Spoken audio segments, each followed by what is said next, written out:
Hi friends, ನಮ್ಮ ಸ್ವರಾಜ್ ಕನ್ನಡ ಚಾನಲ್ಗೆ subscribe ಆಗಲು ಕೆಳಗಿರುವ ಸಬ್ಸ್ಕ್ರೈಬ್ ಬಟನನ್ನು ಪ್ರೆಸ್ ಮಾಡಿ ಮತ್ತು ದೈನಂದಿನ ಅಪ್ಡೇಟ್ಸ್ಗಳಿಗಾಗಿ ಕೆಳಗಿರೋ ಬೆಲ್ ಬಟನನ್ನು ಪ್ರೆಸ್ ಮಾಡಿ.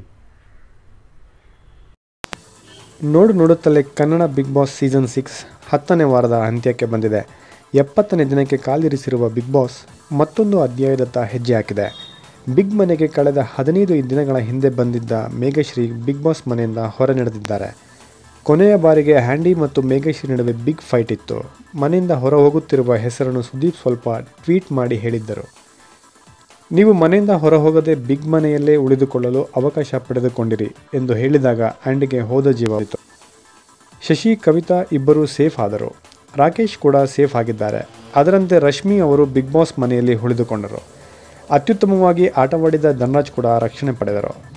ಇದಕ್ಕೂ ಮುನ್ನ ಬಿಗ್ ವೇದಿಕೆಗೆ ಬಂದ ಸುದೀಪ್ ವಾರದ ಇಡೀ ಆಟದ ಪರಾಮರ್ಶೆ ನಡೆಸಿ ಸ್ಪರ್ಧಿಗಳಿಗೆ ಚಾಟಿ ಬೀಸಿದರು. ಅದರಲ್ಲೂ ಸೂಪರ್ ವಿಲನ್ ಆಗಿದ್ದ ಆ್ಯಂಡಿಯನ್ನು ಸುದೀಪ್ ಚೆಂಡಾಡಿದರು.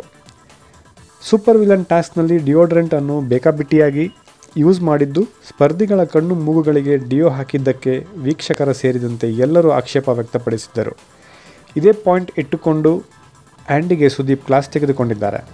ಮನುಷ್ಯತ್ವ ಇರುವವರು ಯಾರೂ ಈ ರೀತಿಯ ಹಿಂಸೆ ಕೊಡುವುದಿಲ್ಲ.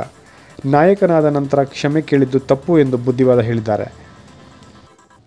ನಾಯಕತ್ವ ಉಳಿಸಿಕೊಳ್ಳಲು ಅಥವಾ ನಿಮ್ಮ ಸ್ವಾರ್ಥಕ್ಕಾಗಿ ಕ್ಷಮೆ ಕೋರಿದ್ದೀರಿ ಎಂದು ಸುದೀಪ್ ಅವರು ಆ್ಯಂಡಿಗೆ ಚಾಟಿ ಬೀಸಿದರು. ನಂತರ ರಾಕೇಶ್ ಸ್ನಾನಗೃಹದ ವಿಷಯದ ಕುರಿತು ಸುದೀಪ್ ಇಡೀ ಕಾರ್ಯಕ್ರಮವನ್ನು ಸ್ವಲ್ಪ ನಗೆಗಡಲಿನಲ್ಲಿ ಮುಳುಗಿಸಿದರು.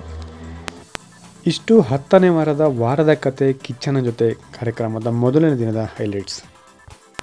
ಸ್ನೇಹಿತರೆ, ನಮ್ಮ ಈ ವಿಡಿಯೋ ಬಗ್ಗೆ ನಿಮ್ಮ ಅನಿಸಿಕೆ ಮತ್ತು ಅಭಿಪ್ರಾಯಗಳನ್ನು ಕಮೆಂಟ್ ಬಾಕ್ಸ್ನಲ್ಲಿ ತಿಳಿಸಿ. ಹಾಗೂ ನಮ್ಮ ಈ ವಿಡಿಯೋ ನಿಮಗೆ ಇಷ್ಟ ಆಗಿದ್ದರೆ ಲೈಕ್ ಮಾಡಿ, ಶೇರ್ ಮಾಡಿ ಹಾಗೂ ಸಬ್ಸ್ಕ್ರೈಬ್ ಮಾಡಿ. ಧನ್ಯವಾದ.